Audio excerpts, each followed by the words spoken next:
avuga ko bano bashikiranganje ba mbere bose uko bagenda barakugwa mu bibazo bagiye baragira habayeho uguhangana n'umupfasoni w'umukuru w'igihugu. Umupfasoni w'umukuru w'igihugu ategeka abashikiranganje wenyene, ugasanga aratelefoni umushikiranganje ikintu kiza kuba kandi agatega aho kiba. Ariho nk'akarorero bigeze kumpa ko umushikiranganje yigeze kumwankira ibyo amutegetse, nta misi yamaze muri leta yaciye akugwa. Ari umushikiranganje w'ubutungane, umushikiranganje wa mbere yatanguye w'ubutungane hari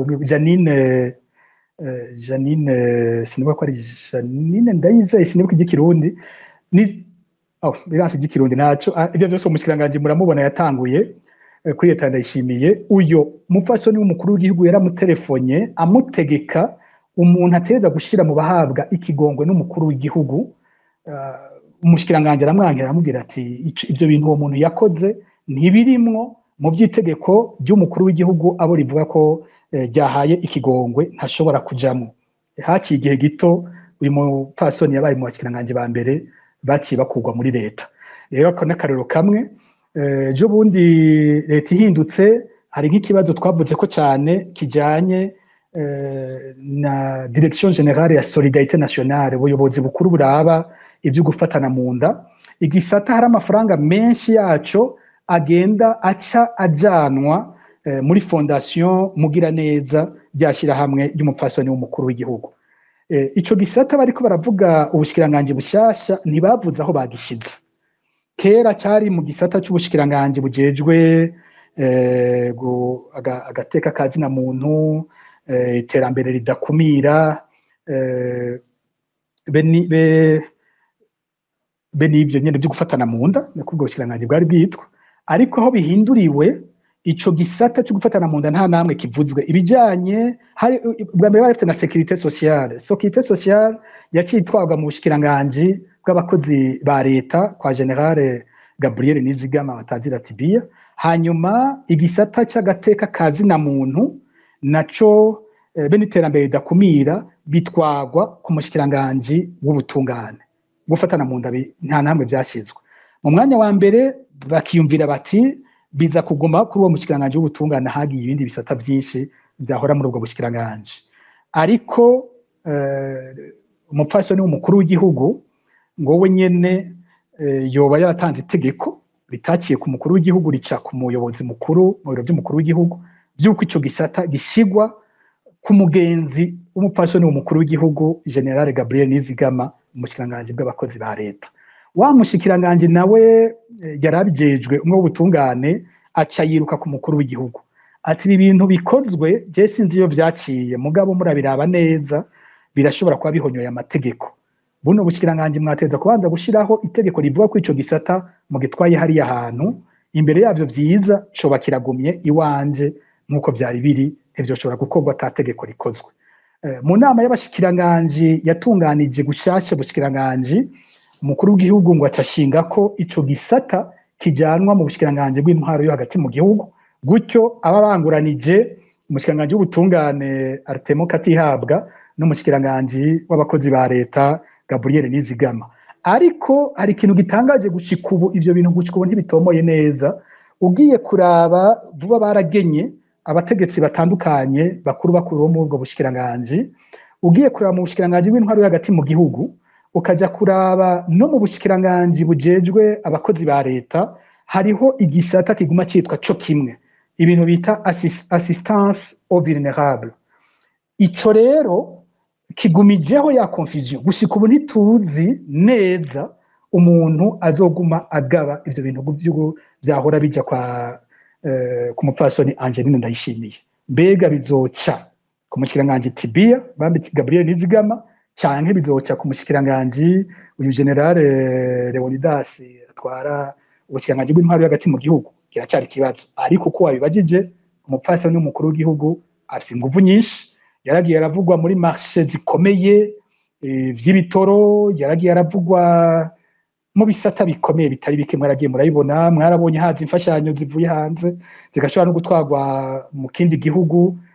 Uyu mupfasoni ntasanzwe kandi bivugwa ko yanatumvikana n'abashikiranganje ba mbere. kuri ico kibazo c'umupfasoni w'umukuru w'igihugu Pacifique Nazwe, sinzi yuko ayo makuru mwoba muyafise. Hari abakeka ko bafatiye ku vyabaye i Tanzania kwa Suhuru Samia, akaba ari n'umugenzi wa Perezida Ndayishimiye, aho yagenye abantu bo mu muryango iwe muri leta bagafatira ku makarashishi umupfasoni w'umukuru w'igihugu amaze iminsi atunganya mu gihugu, ati kumbure nawe nyene yobasotera kuzoja muri leta. Iyo nkuru niyo canke ni vya bindi abantu babona bakaca bafatira kuko bamuzi bakiyumvira yuko hari impinduka zishobora kuba? Ko yoja kuba umushikiranganji yo kwipfuza ko wenyene bamugira umushikiranganji sindabizi, nta kidashoboka. Mu karere hari igihugu umupfasoni w'umukuru w'igihugu asanzwe ari n'umushikiranganji, usanga n'iwacu bibayeho. Mugabo ico gira benshi batazi, ico kuvuga ko yagiye muri leta, buriya ari mu nzego z'igihugu ubu, bitigeze biba ku bandi bapfasoni b'abakuru b'igihugu. Perezida Ndayishimiye niwe wa mbere yashyizeho itegeko rituma umupfasoni wiwe agira ibiro bihinduka igisata c'ibiro vy'umukuru w'igihugu, co mu biro vy'umukuru w'igihugu. Ni kimwe mu bisata ijya bita ngo Office de la Première Dame pour le Développement, OPDD. Ni ubu ni gisata kimwe mu bisata bikomeye vyo mu biro vy'umukuru w'igihugu. Niyo bakoze amafaranga leta izokoresha, ico gisata usanga naco nyene canditswe amafaranga gihawe. Kandi muri vya bisata bironka amahirwe y'uguma bidugirizwa buri mwaka amafaranga bizokoreshwa, igisata c'umupfasoni w'umukuru w'igihugu naco nyene kironswa amafaranga gutyo. Umuyobozi wiwe mwishikira, sinzi ko bacamwita secrétaire exécutif, sinibuka izina barihaye, n'umuntu yahoze ari umushikiranganji kugira berekane urugero ico gisata kiriko. Ni Dr Tade Ndikumana yahoze ari umushikiranganji w'amagara y'abantu. Hanyuma kandi n'igihagararo ciwe, uwo muntu afise igihagararo kingana n'ic'abashikiranganji. Urumva nimba uwitwa ko afasha umupfasoni n'umukuru w'igihugu afise igihagararo kingana n'ic'abashikiranganji, uca wumva uwo mutwara nawe urugero aba ariko ko ari runini cyane. Rero abibaza ko yoba atari muri leta ahubwo ariyo, abibaza ko atarimwo mu nzego z'igihugu arimwo. No muri za ngorane bagiranira n'abashikiranganji ba mbere, nuko hariho amafaranga agenewe ibisata bimwe bimwe vya leta usanga catwagwa muri OPDD canke agatwagwa muri fondation Mugiraneza. Amafaranga yokoze mu gisata c'amagara y'abantu, amafaranga yokoze muri ibi vy'ugufashanya, amafaranga yogiye mu gisata c'indero, imfashanyo ziza ziva hanze zogiye muri ivyo bisata, usanga aho kuja ngaho bica bihabwa fondation Mugiraneza canke bigahabwa ya Office de la Première Dame pour le Développement. Aho niho hava ingorane zikomeye hagati y'umushikiranganji wa mbere n'umupfasoni n'umukuru w'igihugu. None Pacifique Ninahazwe, muravye amateka agenga ingene leta ijaho n'ivyo ikurikiza, ivyuko umukenyezi w'umukuru w'igihugu agira ikibanza kingana gutyo muri leta agahabwa na budget yo gukoresha, ivyo vyoba vyemewe n'amategeko? Mbega ntivyoba ari malversation? Sinzi uko umuntu yovyita muri uyu mwanya, sinzi ko noronka neza izina nza kubiha. Mugabe ico bikoze urwego ruhambaye nk'ubwo, vyiza rwari rukwiye kuba rwategekanijwe mu itegeko ryaciye mu nama nshingamateka. Ariko nta tegeko nyene nk'itegeko ryabayeho, n'ingingo y'umukuru w'igihugu yidugirije umupfasoni wiwe, amuha amabanga akomeye, noneho haja n'urugero rwo kumuha budget idasanzwe. Uyu mwaka nibaza ko afise budget y'imiliyaridi 2, iruhande y'ivyo bindi byose bica biza bivuye muri izo mfashanyo cyazirungikwa aho iwe. Rero ku bwanje sinaje naciteguriye ngo mbe nacize neza ngo nshobore kwemeza ko amategeko yahonyowe, ariko aho hantu hari ikibazo. Umukuru w'igihugu yifatira ingingo zijanye n'umukenyezi wiwe akaca ahabwa ibibanza bidasanzwe, ntavyo nzi yuko ata amategeko ashobora kuba yarahonyowe. Ego Pacifique Ninahazwe, mu kanya turatandukira igice ca gatatu, ariko mbere ko tuja mu gice ca gatatu, muri uno mwaka nyene harabaye indinganizo nshasha y'intara ijanye n'intara n'uburongozi mu gihugu. Mbega ivyo vyo hari ico mu bikema? Ayo se amajambere yabaye muri Focode mu vyo mwakurikiranye ntico bakiri mu vyo mwashimye? Ikiza kubatangaza nuko mu bantu ba mbere bigeze gusaba yuko ivyo bibaho ari Focode nyene. Itangazo twigeze gukora igihe intara ya Rumonge yavuka, twari twabishizemo ivyo twavuga tuti ntivyumvikana ibi vyo kubandanya bagwiza intara ziba nyinshi cyane. Rumonge twasaba yuko aho kuyigira province bayigira mairie. Twavuga tuti habeho itegeko rigenga ibisagara bikomeye, kujya hariho mairie ya Bujumbura, habeho mairie ya Rumonge, kumbura habeho mairie ya Ngozi na mairie ya Kayanza, bambe plutôt ya Gitega. Niko twavuga. Hanyuma intara nazo batere baraba ingene bazifatanya kugira ngo ikomine ihabwe inguvu zikomeye n'uburyo bukwiye. Inyuma yaho harabaye ico guha amakomine bije ingana n'imiliyoni 500 ku mwaka. Ico naco cyari ciza kuko twabona kigiye muri kumwe twari twanabisavye, mugabo ikitakurikiye ico gihe kwari guha abahinga bakwiye batuma ikomine imenya gukoresha neza ayo mahera, bikayiduza amakomine agakomera. Ntavyo twabonye ivyo bintu. Ubu rero bagabanije intara, umengo ni vyiza, umenga vyagiye muri ya ntumbero. Mugabo ingorane, umugani wa Faustin Ndikumana, y'impinduka zose zikorwa n'intwaro ya CNDD-FDD, amareforme yose bakora ni impinduka zitategurwa neza. Usanga ishusho y'inyuma ari nziza kuko ari ikintu cyavuzwe, ugiye kwinjiramwo vya bindi ukabibura ibyo abanyagihugu bategerezwa kungukirayo. Muca mubaza muti ubu nibihe nk'ivyo? Reka tubanze dufate nk'ibihushane. Uravuze uti haraje intara zirabaye ni zitanu, mbega haje umenga ni zitanu. Intara zirabaye zitanu, kandi intara urazihaye inguvu zose ko ibintu bizoba biraye mu ntara. Ariko atani umwaka urahaca, haciye amezi 3 canke 4, ukazobona haciye hagenwa abatwara amasentare mu ntara. Uzo kumvira ico gihushane kiri aho hantu. Hari intara zitanu, ariko dufise amaparke y'intara 18. Ni gute tugira intara zitanu tukagira parke z'intara 18? No kuvuga mu butungane ibintu byagumye kwa kundi nyene. Umuntu intara zarasambaguwe, ugasanga ikomine kanaka yahora mu ntara iyi bayikuyeko, bayitwaye mu yindi ntara y'iruhande. Mugabo parke bazokwegukira abanyagihugu baho, bakazoguma begukira intara bahoramwo bagifatanye n'ayandi makomine batakiri kumwe. Ivyo bikagwa vyitwa ko ari ntara imwe mu butungane, ariko mu gihugu iyo ntara itakibaho. Aho ni hamwe. Ugiye mu gipolisi nuko, amakomisariya y'igipolisi mu ntara yubatse ku ntara zahahora. Usanga aho komisariya y'igipolisi mu Kayanza, komisariya y'igipolisi mu Kirundo, izo ntara ntizikibaho. Ariko yari komisariya provinciale, kandi baracitwa commissaire provincial wa Kirundo. None ni provincial, ni province yahe kandi iyo ntara ya Kirundo itakibaho mu Burundi. Ibintu bibandanye bimeze uko. Ukagenda mu gisata cy'ubuvuzi, mu bindi bisata, ni mu bisata by'indero barakosoye, mu by'indero bagize ama-DP, ama-direction provinciale y'indero, bo bayashyize ku rugero rw'intara zishasha. Ariko mba hari ibindi bisata ibintu bitateguwe.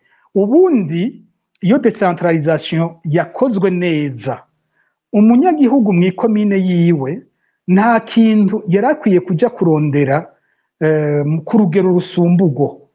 Ibintu bamubakiye ikomine imutuma ivyo akenera nka vyose abisanga muri ya komine yiwe.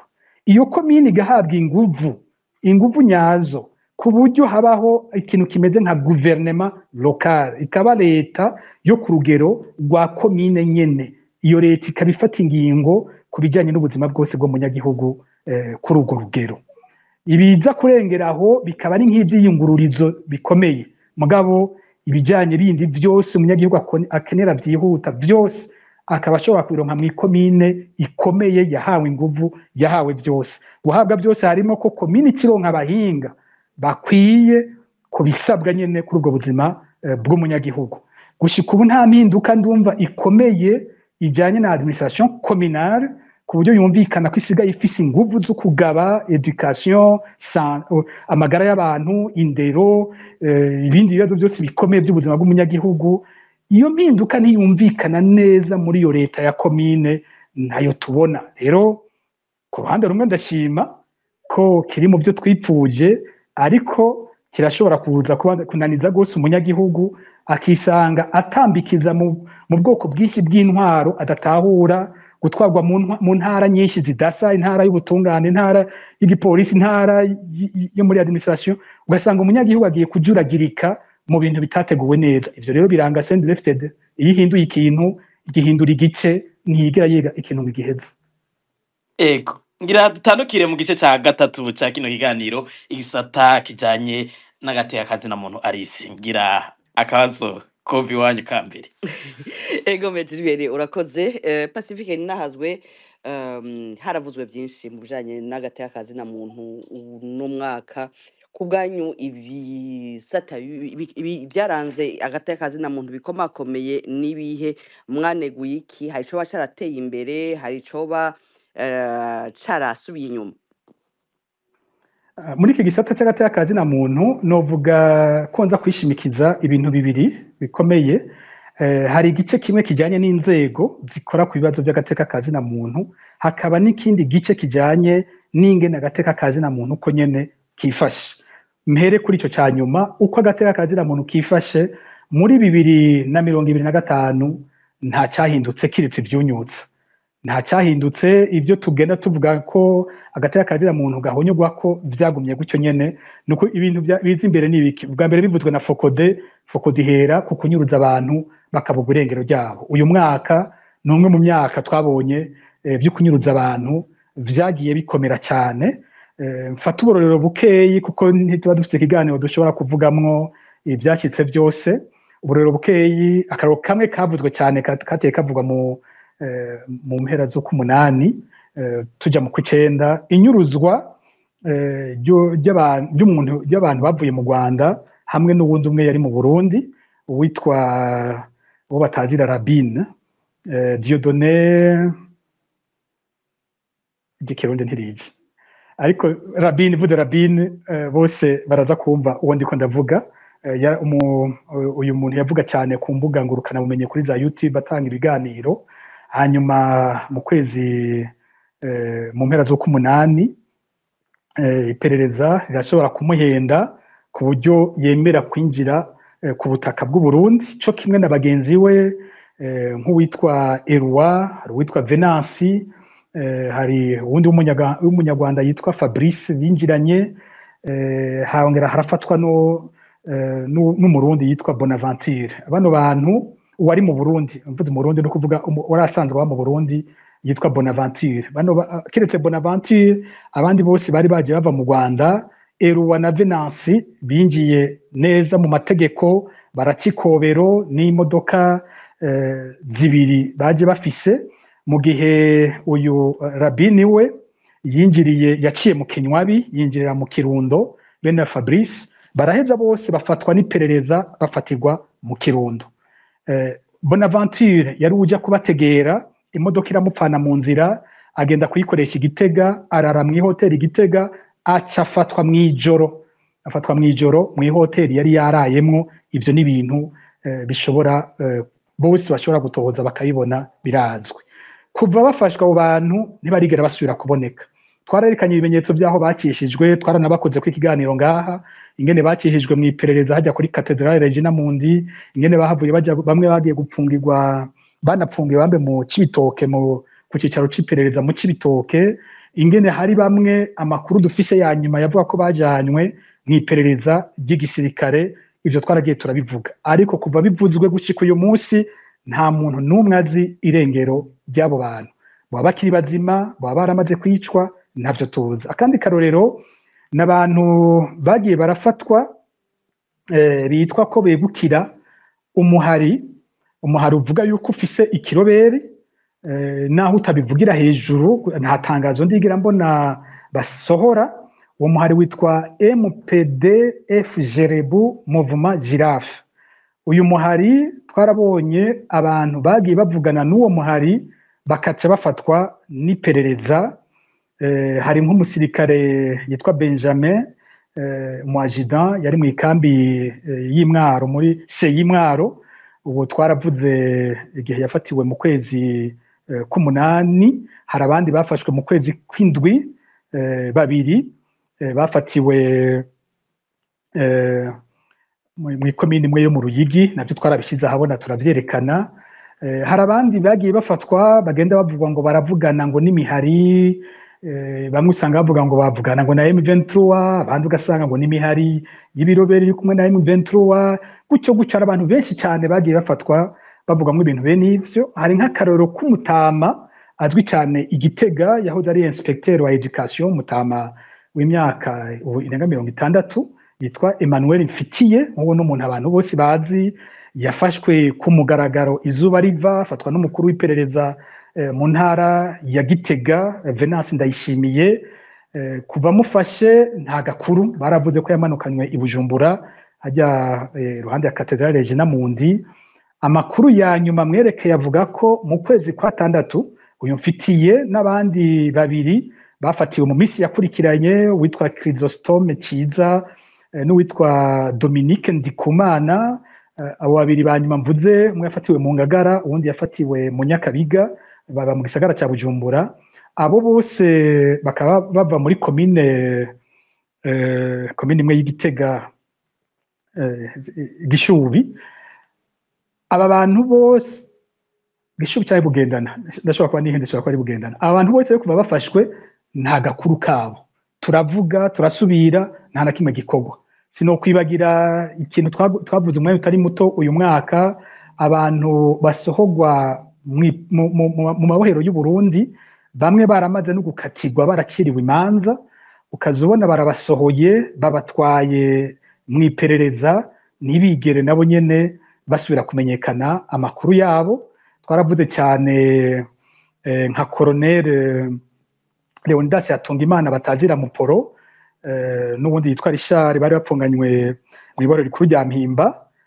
Ntibasohowe muri 2025, basohowe mu mpera za 2024, ariko uyu mwaka twarabavugiye kenshi dusaba ko Procureur General de la République avuga ingene bigenda ngo umunyororo akugwe mu nzego z'ubutungane, twabwe kwa OPG mu iperereza. Gushika uyu munsi nta nyishu, n'imiryango y'abo bantu ntirigera isubira kubabona kuva uyu mwaka utanguye. Aha naho nyene ni kimwe mu bimenyetso by'ingene hagati y'akazi na muntu kariko karahonyangwa mu gihugu muri uyu mwaka wa 2025. Ntanze ubwo burero bukeyi nari gushobora kuvuga n'abandi benshi. Ibindi bintu twagumye tubona, ibiziga bitogwa hatari hake mu gihugu, bakaca bashingurwa atamatohoza abaye ngo abo bantu bamenyekana baribo cyane ngo hanamenyekane ababishe abaribo. Ibyo bintu birabandanya kandi bimaze imyaka myinshi. Ibindi bikomeye nibijyanye n'ubutungane, aho abantu baheze umunyororo bakaguma bapfunzwe, abandi bakezwa n'amasentare bakaguma bapfunzwe, abandi nabo ugasanga bapfunzwe mu buryo butumvikana, udatahura ico bapfungiwe icyo ari cyo, canke bakamara imyaka myinshi batanajyanywe imbere y'abacamanza. Aha gushika ubu cyo dufata nka skandale akamaramaza n'ipfungwa rya Christian, bakimufata bamwise Christian Claude Butoyi, niko igipolisi cyamwise, ariko abi bavuga ko yitwa Christian Butoyi gusa, ko rya Claude ritarimwo. Uyu muribuka ko amaze imyaka 11 mu ibohero rikuru rya Mpimba atarigera ajyanwa imbere y'umucamanza. Ndibaza ko ariko ari ryo bara rya mbere ryerekana ko atabutungane dufise. Umuntu ko amara imyaka 11 atigeze ajyanwa imbere y'umucamanza, yagirijwe icyaha biboneka ko kitanashoboka, uko bamwagiriza ko ari we yishe ababikira b'abataliyano kazi mu Kamenge ku magenekerezo ya 8 Nyakanga muri 2014, kandi amakuru yose yagiye arajya habona yerekana ko abo babikira bishwe n'iperereza ry'u Burundi. Hariho n'umuntu yigeze kwiyemerera ko ari we yabagandaguye kandi yakorera iperereza, aranafatwa arapfungwa, mu nyuma arasohorwa aricwa adakiriwe urubanza. Kandi bizwi ko uyu muntu yafashwe afise ingwara yo mu mutwe. Mu butungane bo nyene bakaba bavyemeza, kuko bigeze no kumusohora bakamujana kumuvuza hariya bita kwa Rojanti, wako umushikiranganje w'ubutungane arabizi ko uyu muntu agwaye. Uravye uko vyakozwe, umuntu agwaye akaba atanakumwe yari gushobora kwica bajya babikira incuro zibiri, kuko abantu bavyibuka abikira babiri ba mbere bishwe ku mugoroba itariki 7, hanyuma itariki 8 mwijoro umubikira wa gatatu aricwa. Ico gihe aho hantu haza hakikujwe n'igipolisi, nta kuntu